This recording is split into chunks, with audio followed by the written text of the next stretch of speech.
Hi, everyone, and welcome to the final panel of the evening for Confabulous 2021, where we'll be discussing all things Star Wars in an expanded universe after all.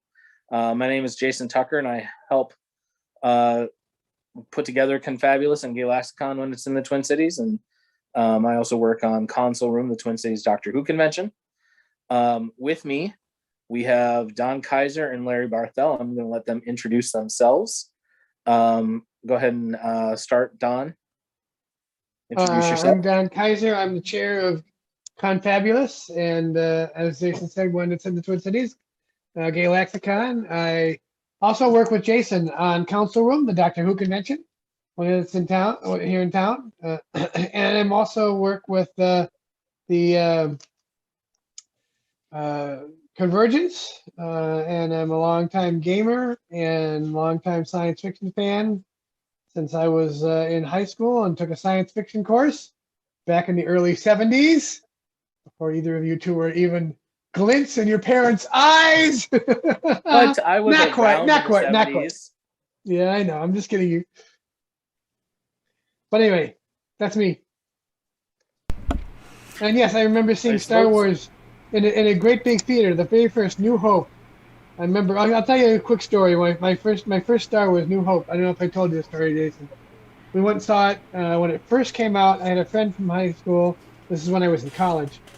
A friend from high school said, "Hey, there's a new Star Wars movie. There's a new science fiction movie. Let's go see it." And we drove down. I was living in the Chicago suburbs. We drove down to one of the great, big CinemaScope theaters. Those big 70 millimeter movie theaters. Remember those? Those great big huge ones. We sat in the 6th row. We're leaning back, right? And the credits go rolling, right? And then the little ship goes over, and then that Imperial destroyer comes over, and you just see the little triangle of it, and it gets bigger and bigger and bigger, and the theater is rumbling and shaking, and it's filling the screen, and you're just going, "Oh my god!" Wow. Because it was literally. I mean, you filled your entire field of view. It was really cool.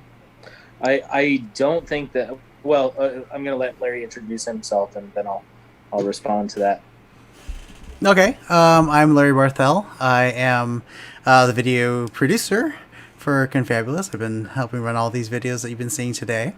I do similar now for a Console Room. I've been a graphic designer and photographer for that convention since 2014, I believe. And that's the general side thing I do is I do photography and videography. Also a gamer, so I do video games online, and I GM, DM, and play Dungeons and Dragons on the side too. Nice. Well, thank you both. And what I was going to say to Don was, I don't believe that I actually saw Star Wars on its initial release, or at least I don't remember seeing it. I was 6 at the time when it came out, and my family was living in Sandstone, Minnesota, and I'm actually not even sure if they had a movie theater in Sandstone. If we had to drive to Hinckley to see it. I know that I saw Empire Strikes Back in the theater, and I probably saw Star Wars on a re-release, or maybe on HBO. I'm not sure. But what we're going to talk about tonight, we're kind of going to talk about all things Star Wars, but we're mostly going to focus on what's new with Star Wars, because there's a lot that's new. For those of us who are of a certain age, we remember a time where there wasn't a lot of Star Wars. There were 3 movies, and then there were a couple of TV movies about Ewoks. There were Marvel and the Christmas comics. Special. Don't forget the Christmas special. There was the Christmas special. I'd love to forget the Christmas special. I actually watched that for the first time last winter, thinking, okay, it can't be as bad as what everyone said. Oh, I was wrong. Now, that said, I do wonder why I don't hear B. Arthur's song sung at every sci-fi convention karaoke night, because that is an awesome song. Well, B. Arthur was an awesome person. So yes, that's Yes. true. So yeah, there just wasn't. There was a couple of Han Solo novels. There was the NPR radio versions, but there wasn't a lot of Star Wars. And now we got Star Wars coming out of our ears. Thank you, Disney. Yeah. Well, it kind of started, I would say, with the prequel trilogy coming out. And, then it just kind of has never stopped since then. Even despite George Lucas's best efforts, it has never died since then. And so one of the first things I'm going to talk about is, I think, the kind of the biggest thing that has been a part of the Star Wars universe in the last year or so, which is The Mandalorian. It was kind of one of the flagship series for Disney Plus when Disney Plus launched. And we've had 2 series of it so far. It introduced us to one of the most enduring new characters to the Star Wars universe. Whatever they name him, Grogu, whatever, he's always going to be Baby Yoda. So, True that. What did you both watched The Mandalorian, right? Oh yeah. And let's hear your thoughts about The Mandalorian. Well, and it isn't just Baby Yoda either. The Mandalorian introduced us to the Mandalorian, but also to the Mandalorian race as well. Remember that there's a whole new culture of the Mandalorian. That really, in the second season, really was brought out, right? He's not the only one left. And that there was that whole underground and the armor that they made for him, and he met others of the Mandalorian, and they're not quite as honorable as he was, as you might recall in the end of the second season. I know, spoilers, but that's just I'll leave it at there. But they weren't quite as honorable as he was. But yeah, so it's not just a new character, and it's not just Baby Yoda, but it's also that whole a new culture for Star Wars as well. Yeah. And I mean, a couple of those characters did not actually get introduced in The Mandalorian. They were in the Clone Wars. Yep. They were first introduced in the Clone Wars, and the story of the Darksaber and stuff that got brought in. Got carried over from the Clone Wars animated series. And other characters that were in the Clone Wars that got carried over were Ahsoka, Ahsoka Tano. And I just recently have been watching the Clone Wars, and I didn't get... There wasn't a big gap for me between watching the Clone Wars and watching The Mandalorian. So while I did really like, of course I'm forgetting the name of the actress who played Ahsoka in The Mandalorian, who was also in Daredevil. Anyway, I kept going, that's not Ahsoka. That's not my Ahsoka. Because, and granted, the voice actress may very well not have been able to play the actual character, but it was a little jarring for me, of course. And then we also had the character played by, this is going to be a recurring thing where I can't remember the names of actors, and I don't want to stop to pull up IMDb, but the mechanic. Okay, I've got it in the chat. Rosario Dawson played Ahsoka, and then who played the mechanic? The sister of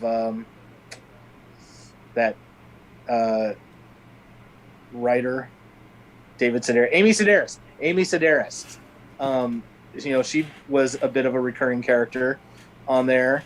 Everyone wanted to be in the Mandalorian, so that's kind of the cachet of Star Wars these days, I guess. We got a comment from James Satter. I saw the 1977 film at a drive-in theater, and I'm still recovering from the holiday special. Amber is just saying, Clone Wars is great. Highly recommend.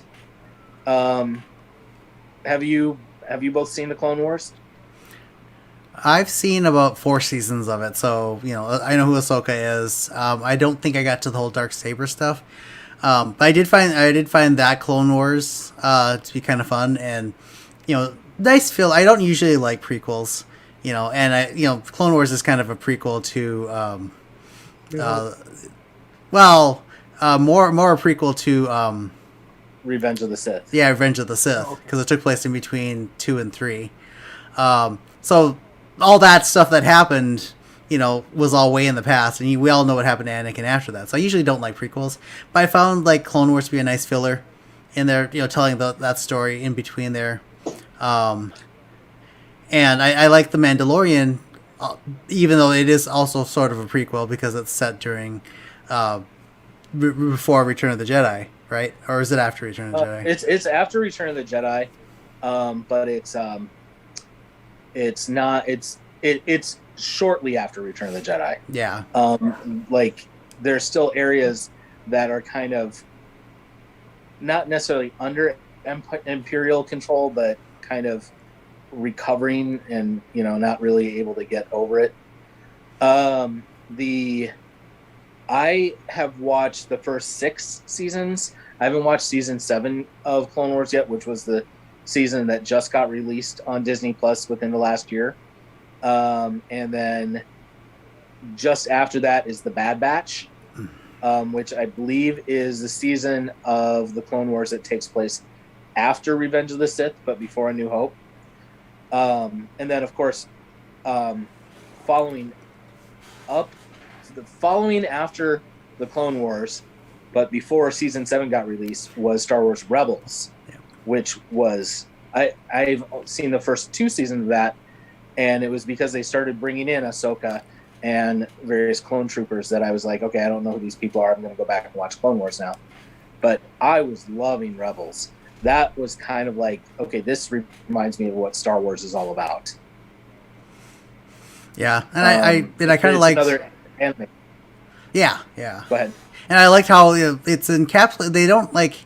They don't drive the main Star Wars story through any of these, like through Clone Wars and Rebels. They don't have the whole like Skywalker progression in there. It's separate. It's aside from the main storyline, so they can tell whatever stories they want.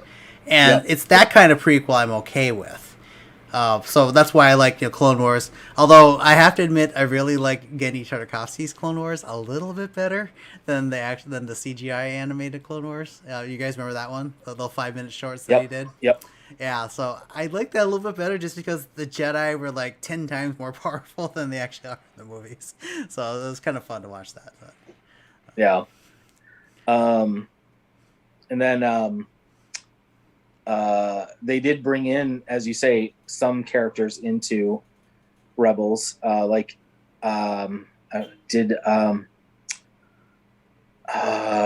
I think, showed up in an episode or 2.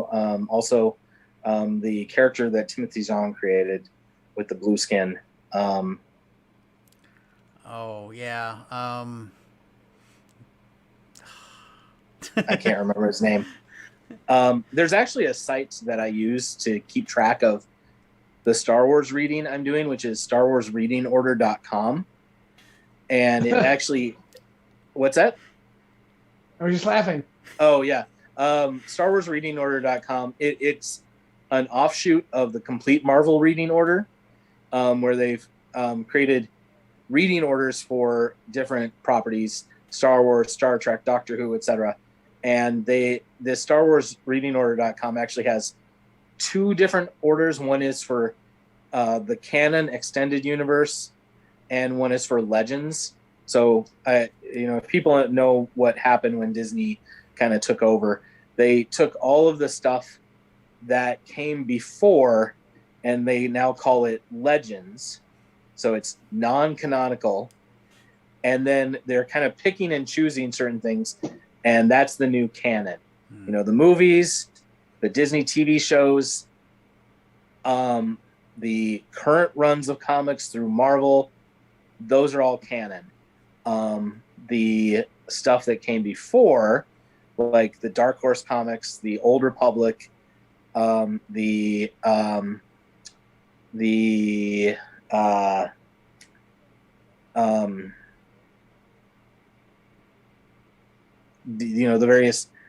the Ewoks movies. I think those are all considered legends now. But it's a fun way to go through and say, okay, I've read this. If you create an account on there, you can actually check them off. So, it's interesting to see, okay, what have I read and what haven't I read? Looking in the chat, I was referring to Grand Admiral Thrawn, not Cad Bane, although I love Cad Bane, but Grand Admiral Thrawn. Amber also says, I saw Clone Wars before I watched Mandalorian, spent all of Mandalorian pausing the show to explain to my husband all the backstory behind a number of things that came up, which he would have known if he had watched Clone Wars. Nice. So, about Thrawn, did Yes. they put the Timothy Zahn books in with Legends or with the canon? Because Thrawn is from those... Kind of both. Okay.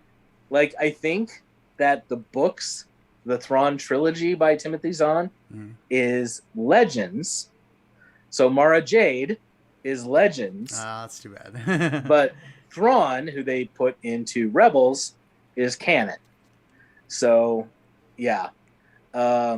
They're picking and choosing what they want to put into canon and stuff. It's not like every other studio hasn't done the same thing, Marvel 616, and Marvel MCU, they're two different universes. Oh yeah. So Crisis on Infinite Earths and all that stuff.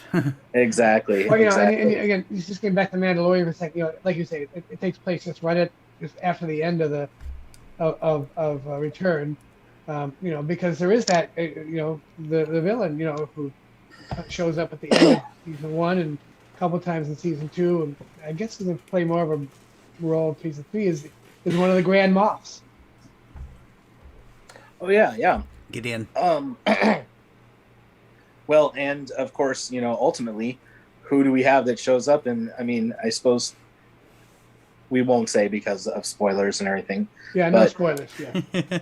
Sebastian Stan. It was Sebastian Stan. Sebastian Stan shows up. But and then one of the other things I wanted to talk about that I discovered thanks to this site is I didn't realize that Disney had essentially created a new history of the Star Wars universe called the High Republic. They got rid of the Old Republic, which is a shame because I know a lot of people loved the Old Republic video game, and the comic series from Dark Horse was amazing. I read that whole series, and it was so cool. Had a Mandalorian character in it who would never remove his helmet. But they've created this new timeline called the High Republic, which is set a couple hundred years before the Battle of Yavin. This is how they date things, is BBY, before the Battle of Yavin. And so these High Republic stories all take place, according to the site, 232 years before the Battle of Yavin, where you have a Jedi council that are fighting on two fronts against two new enemies. One of which is a force using or force blocking.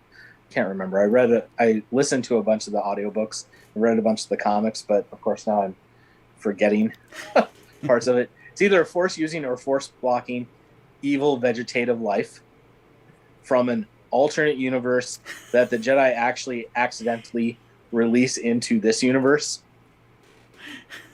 And then there's another group of the way this whole series starts. This High Republic is a book called Light of the Jedi, and this is all within the last year. But what happens is there's a villainous group of pirates that have figured out a way to essentially cut through hyperspace, but they cause a collision in hyperspace, which then causes a transport to explode into pieces in hyperspace. And every one of the pieces of this transport, when it comes out of hyperspace, is going at faster than light speed and raining down onto populated planets and destroying all kinds of things. So this whole High Republic it's a very violent. It kind of feels like they're trying to create something. A lot of the books and stuff are kind of young adult ones, but I'm like, dang, they are going dark for a lot of these things.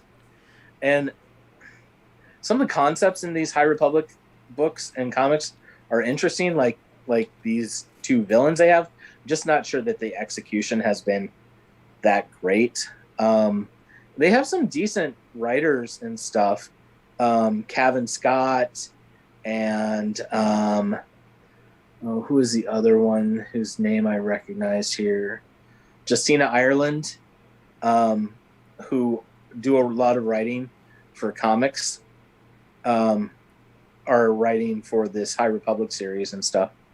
So, it'll be interesting to see how long they go for, or if eventually the High Republic is going. I mean, the thing is, of course, that it's, as you say, Larry, it's a prequel. 200 years after this, we all know what happens. Well, and they have to kind of, if they're going to go forward with that High Republic stuff and they're going to incorporate into future Star Wars stuff, that's a whole nother set of canon that they have to adhere to, going forward, which either will expand their ability to tell stories or it's going to limit it because, well, we did this High Republic thing back 200 years ago. So, yeah. And so far it is all just print and audio. They don't have any televisual or movie versions of this High Republic. It's all books and comics, and I think one audio story and a couple of short stories in Star Wars Insider magazine. On Disney Plus, there's quite a bit of Star Wars Resistance and Star Wars. What was the one that I talked about just a little bit ago? Visions. Rebels?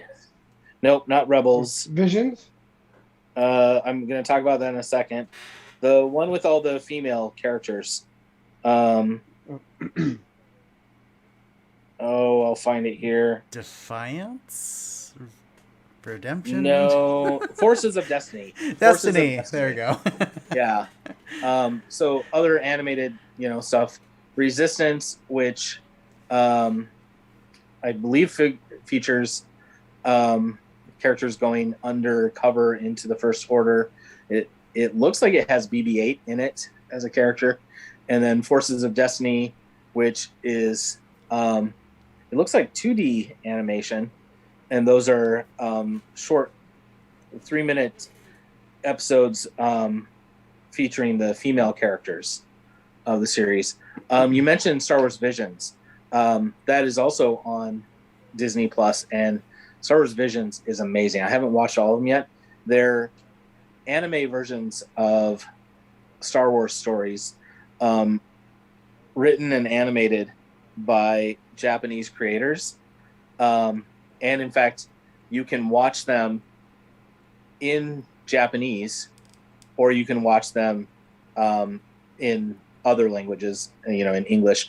The actors that they've gotten for the English dubs are relatively famous actors. Let me bring up, I am actually going to pull up this because I want to bring up the cast list for some of these. Of course, I have mostly the Japanese voices, who may very well be famous Japanese voice artists, but I wanted to pull up the English. I think Neil Patrick Harris is in something. Let's see. Jordan Fisher, David Harbour, Neil Patrick Harris, Allison Brie, Joseph Gordon-Levitt, Lucy Liu, Bobby Moynihan. So, you know, they're getting big names to do the English dubs, but these are quite good shorts, you know, 10, 12 minutes, 20 minutes a piece. So if you're an anime fan, I highly recommend it.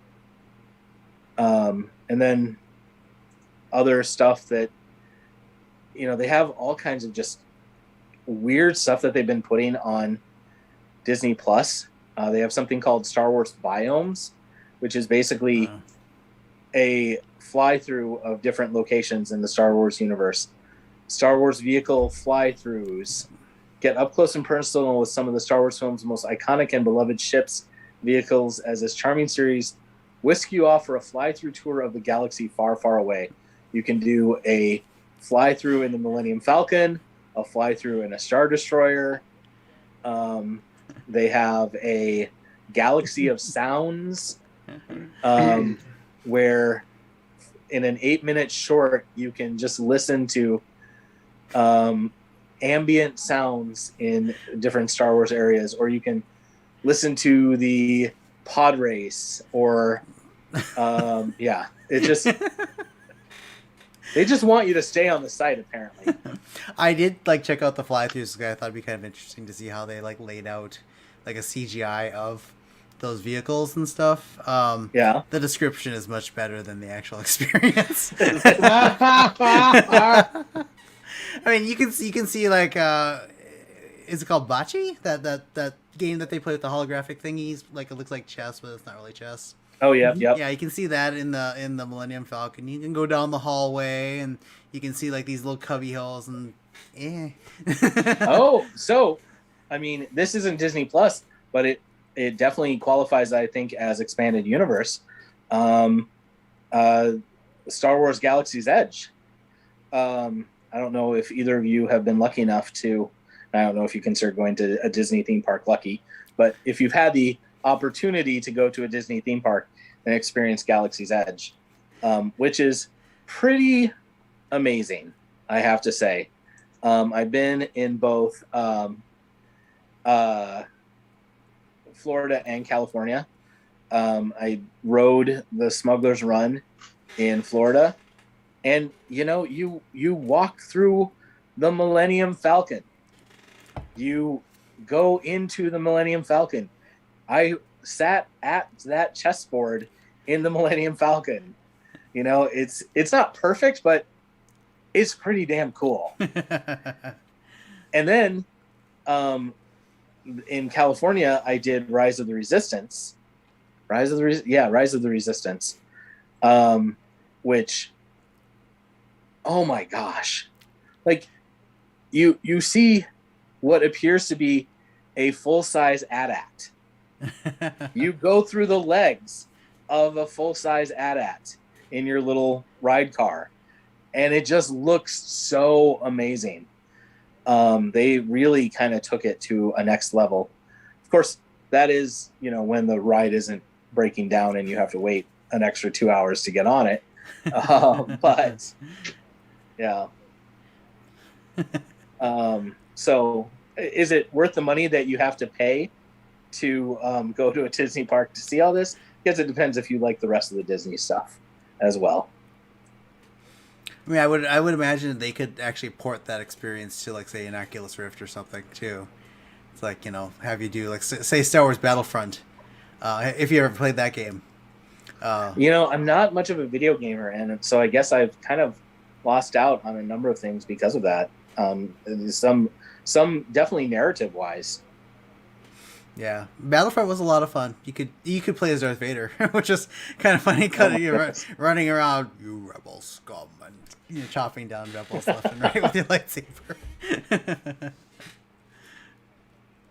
We got another comment, a couple of comments from Amber, talking about going to Disney. Galaxy Edge, it's amazing. Rise of the Resistance is amazing. Last time I was at Walt Disney World, my family wanted to go shopping. I stayed on Batuu because it is amazing. I think Amber thinks that the Star Wars area of Disney is amazing. Sounds like she might like it a little bit. Yeah, and they're reusing some of that technology in the Avengers Campus area of California Adventure in California. Jeez. So yeah, and then what else was I going to talk about? Other stuff that that is old stuff but is now available on Disney Plus is parts of the holiday special. Essentially the animated part. The Faithful Wookiee, the animated part of the holiday special, is available, which is the actual first introduction of Boba Fett. And he speaks in it as well. I think he has one line, doesn't he, in Empire Strikes Back or something? I think. Anyways, that is the first appearance of Boba Fett, is that... yes, he does have a line where he says, you know, you promised me, this, and Vader says, "Don't push your luck," basically. Yeah. he's no good to me. He's no good to me dead. That's right. Yes, yes. The story of the Faithful Wookiee, that's on Disney Plus. That's the animated portion. What were you gonna say, Larry? Oh, I was gonna say, didn't they overdub the original voice actor with the Boba Fett actor, or the Jango Fett actor, actually? Did they overdub possibly that so that the voice would be consistent for the special edition? Probably, or whatever edition. Yeah. Yeah. So they have a section on Disney Plus called Star Wars Vintage, which has the two Ewok movies, Ewoks: The Battle for Endor and Caravan of Courage, which, you know, as a 10-year-old, I really liked. 12-year-old, whenever it was they came out. Those are dark. The second one was really dark because all the people that was in the first one, spoilers, don't appear in the second one. The parents especially. They do have that Genndy Tartakovsky Clone Wars series on Disney Plus in the vintage section, and then two surprisingly good animated series from the 80s, the Ewoks and the Droids cartoons, are available on Disney Plus. A person who worked on those was Paul Dini, who you might have heard of Paul Dini from his work on Batman the Animated Series. Yep. So, yeah. Well, we had also started talking a little bit about the stuff that's going to be coming out in the Star Wars universe. The upcoming stuff that we're going to see a one-shot for Lando, another one-shot called A Droid Story. I know that on one of the recent Disney days, they put this whole graphic up for all the upcoming Star Wars stuff. Who knows if all of it will actually come out, but the two big things that are coming up soon are the Book of Boba Fett. December, and I'm not sure when that's supposed to be set after The Mandalorian, right? It's right at Or the end of season 2 of Mandalorian. It's right at the end of season. That's the last episode of Mandalorian. You see the setup for that series. Okay, yeah, because we actually have Boba Fett, voiced by the actor or played, I think, by the actor who does Jango Fett. Yep. And then also Mulan. She did the voice of Mulan in the animated version. Oh yeah. And she was also in Agents of S.H.I.E.L.D. And of course, I can't remember her name, but she was also in Universe, Stargate, Universe. And she is also in Final Fantasy: The Spirits Within. She was the main voice for that. Oh, okay. And we're not talking about the one who is... I'm blanking on the name right now, but I really like her. Ming-Na. Ming-Na. I really like her. Ming-Na Wen. Ming-Na Wen. I really like her as an actress. I really like her as an actress. Yep. And then Obi-Wan is going to be coming out as a series, and that's going to feature Ewan McGregor and Hayden Christensen. IMDb credits Hayden Christensen as Darth Vader, which I'm really kind of curious as to what we're going to see of him. It's like in A New Hope, Darth Vader is essentially played by two different people. We have David Prowse in the costume, and we have James Earl Jones doing the voice. So if Hayden Christensen is being credited as Darth Vader, is he in the costume and the voice, or how is he? It'll be interesting. Couldn't do the voice. He couldn't do the voice. And then you said was it Anders or Andor? Andor is another series coming out that is going to be starring. I just had his name up. What is his name? From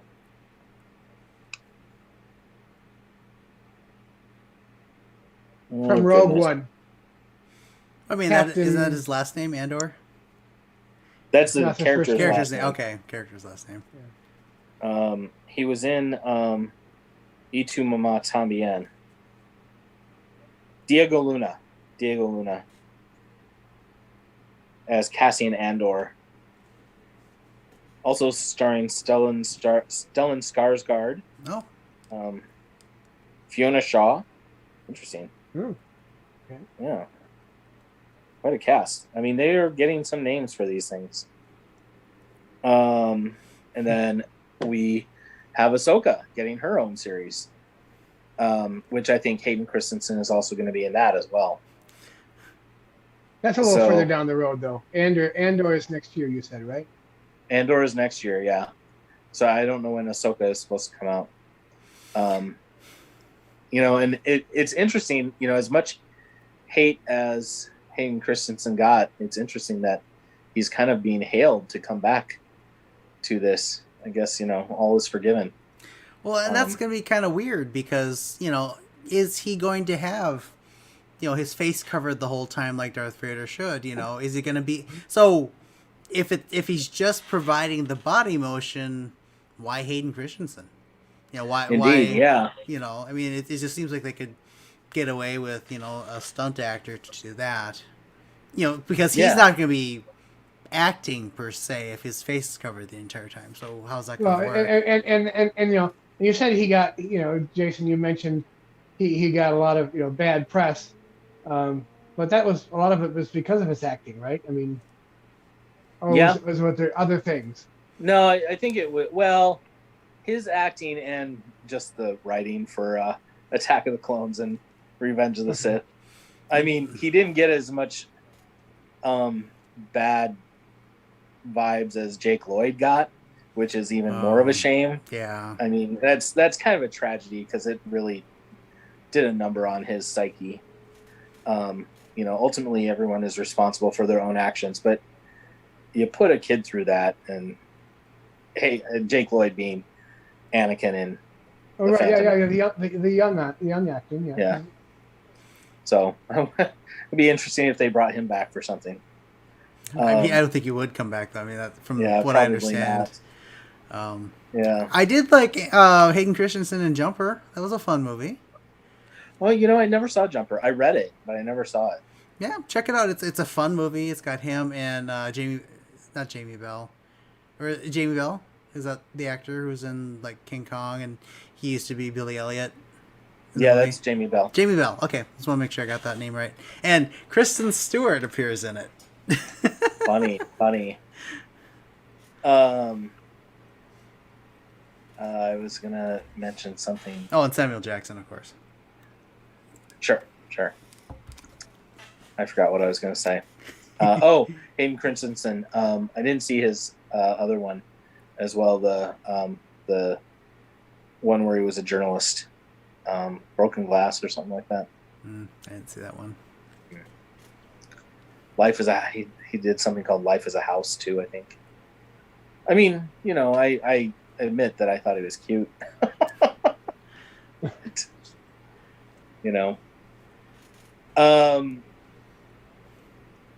And then there's a bunch of other one shots that are coming out, and back to Disney Plus, there's so many Lego Star Wars things that you can watch.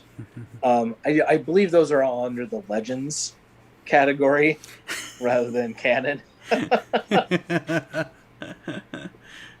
See, now I want to see like those 10-year-old Padawans that were learning under Yoda, telekinetically moving Legos around and making Legos movies. Yeah. Okay. All right. Actually, I just watched Lego Star Wars Terrifying Tales, which was a brand new thing that got released for Halloween, which it features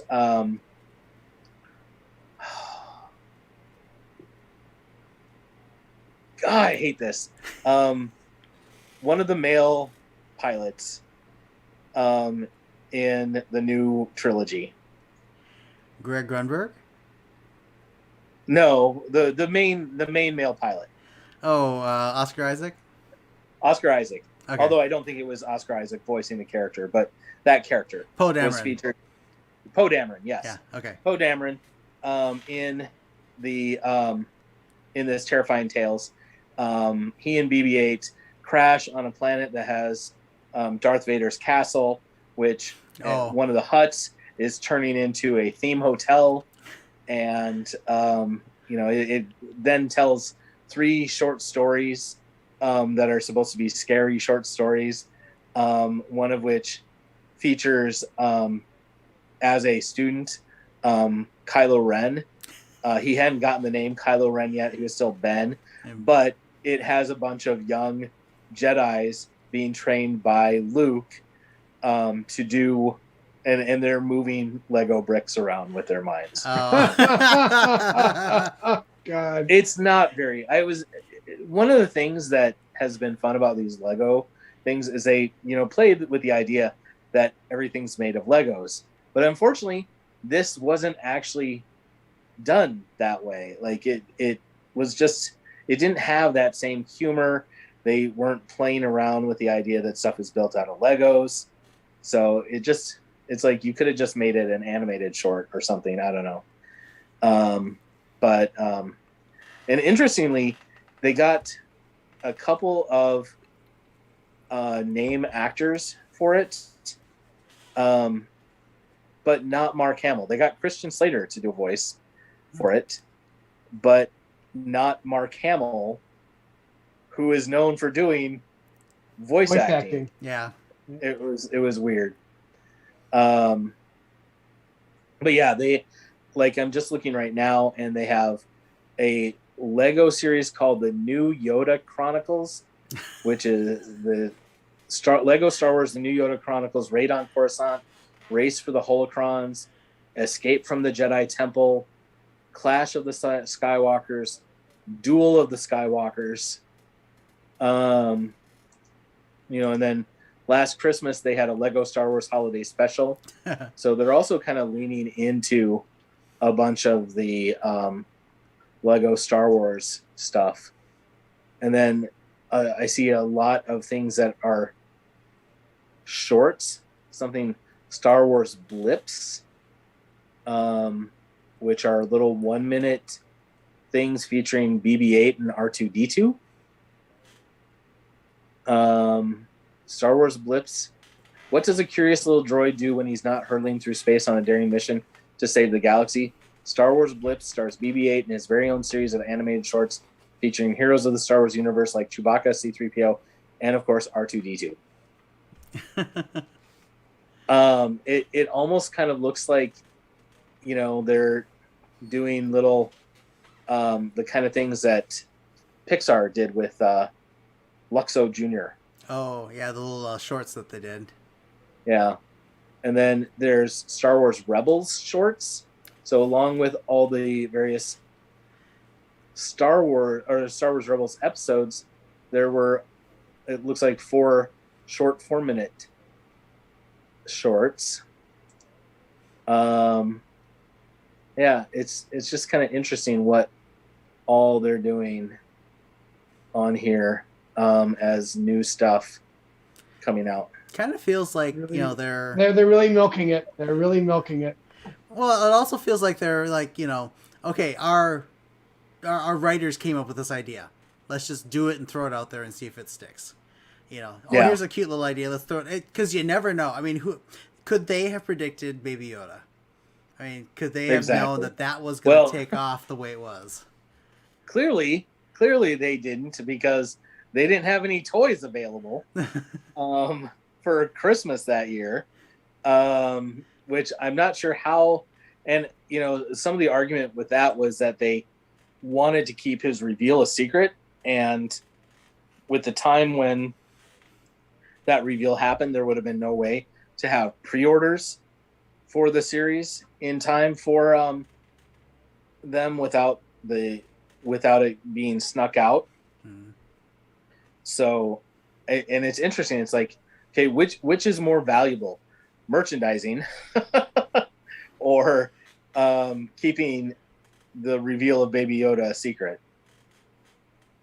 So I actually saw some documentary, something that talked about when George Lucas was first shopping Star Wars around and having trouble selling Star Wars, because at the time everyone was like, what are you, crazy? And he didn't he took less money for doing it, but said, I'll take the merchandising for it. And of course that was genius on his part. Lucky. Lucky genius, yeah. Which, I mean, who knows? If Star Wars had bombed, then we wouldn't have action figures we still would have G.I. Joe. G.I. Joes, and that's about it. So, if you could have a new Star Wars series featuring some aspect of the Star Wars universe, what would you want to see?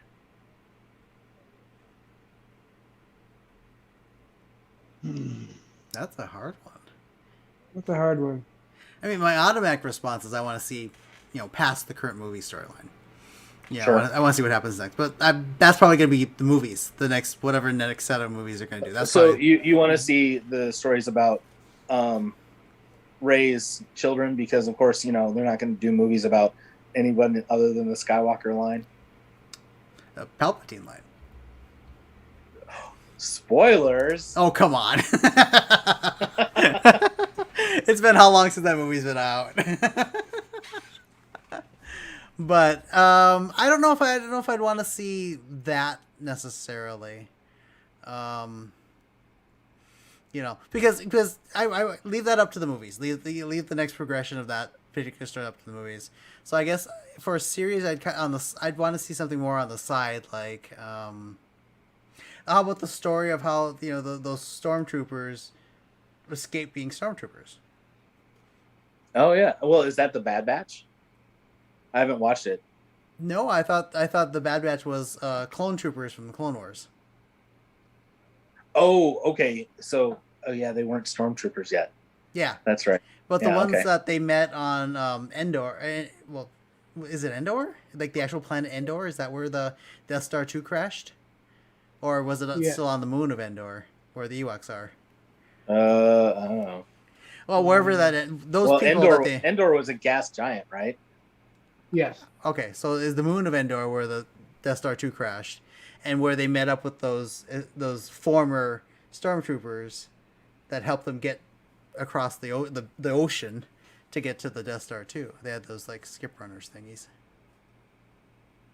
And then one of them ends up with Lando at the end. She's saying, "Well, I don't know where I come from," and he's like, "Well, let's find out together." Is that from Return of the Jedi?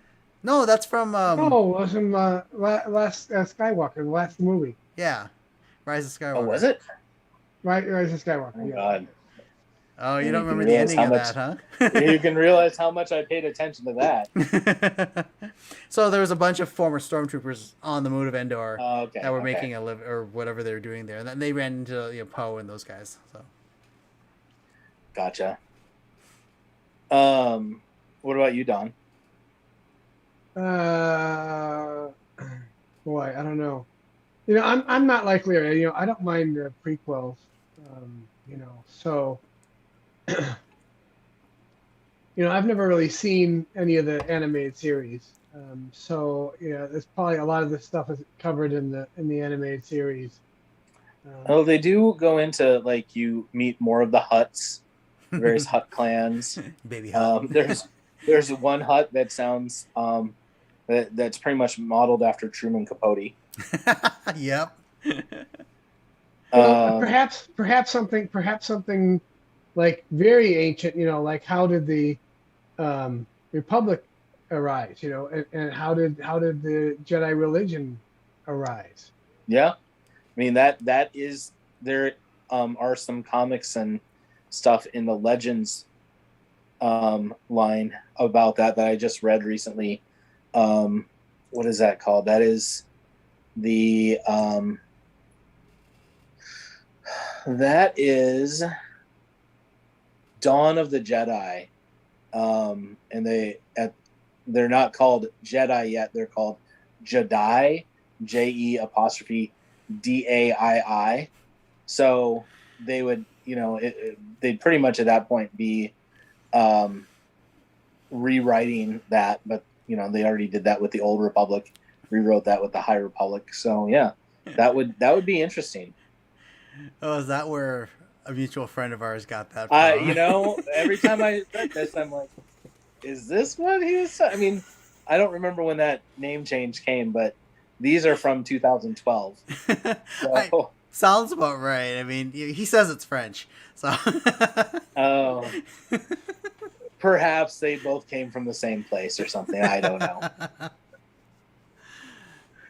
So, but yeah, I don't know. You know, maybe a crime saga featuring the Hutts would be kind of interesting.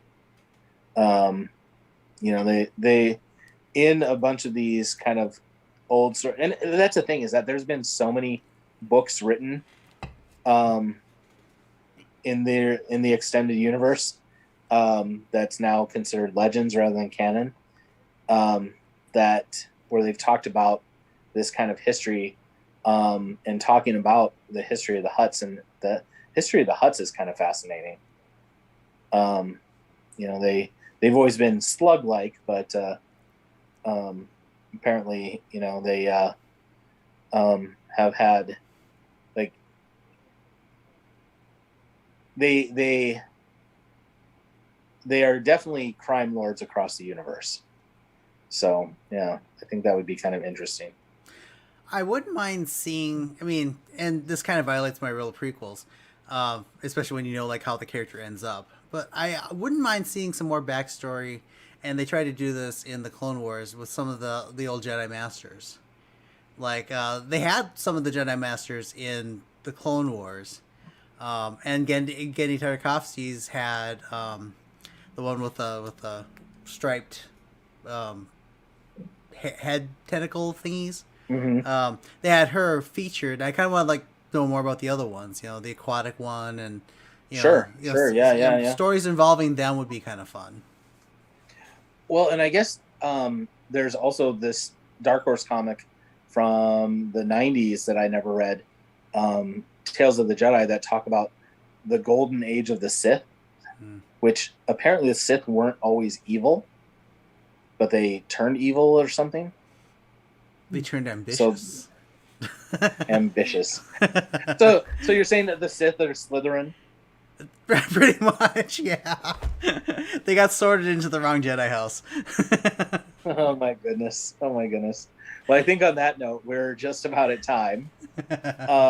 I thank both of you for coming on to the panel at the last minute, so that I wasn't here by myself, just talking, babbling on about Star Wars. Thank you to everyone who is watching us on YouTube. And we still do have people in the Discord chat who are gaming and such. And then we have gaming tomorrow. James Bachagalupo is going to be running Morkborg. And then John Till is going to be running Everway.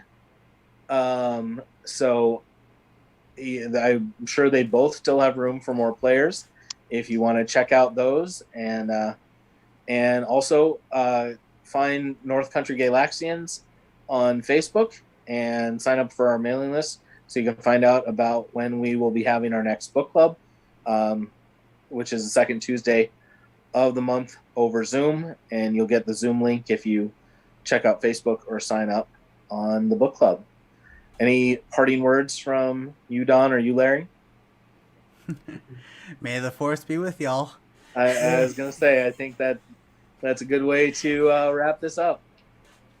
All right. Thank you both. Hey, everybody.